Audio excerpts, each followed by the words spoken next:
Kaaway mong agaw eksena.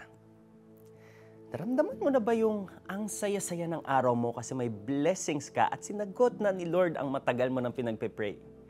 Mag-post ka pa sa social media to share your joy and gratitude to the Lord. And then in a snap, you read the negative comment at hindi mo maiwasang maapektuhan dahil parang valid ang point niya. Some people may tell you, huwag mo nang pansinin yon. But instead, focus on your blessing.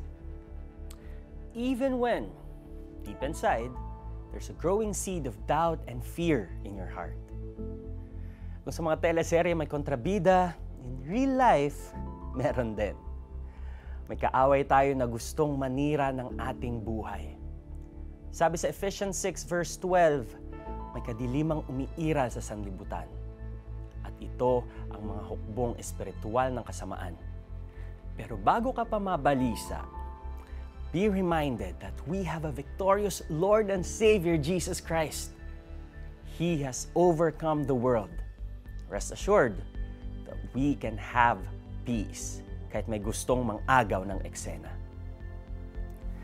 Paano ba dapat harapin kapag sinusubukang nakawin ng kaaway ang joy sa puso natin? Una, trust God and pray.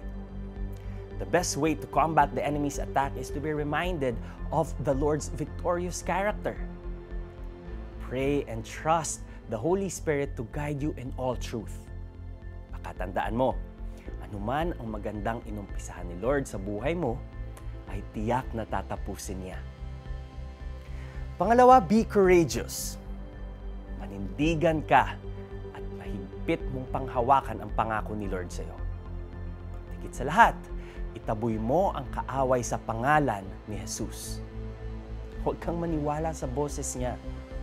Treat the enemy's attack as an opportunity to validate God's power over your life and His promises to you.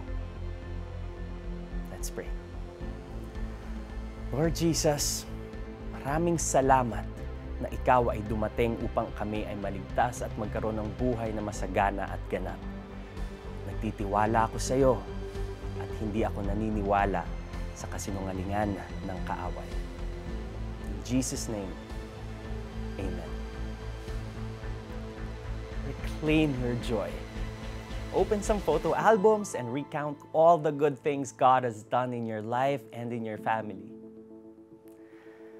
Dumarating ang magnanakaw para lamang magnakaw, pumatay at manira. Naparito ako upang ang mga tupa ay magkaroon ng buhay, ng isang buhay na masagana at ganap. Juan 10, verse 10. Ako po si Neo Rivera. God bless you.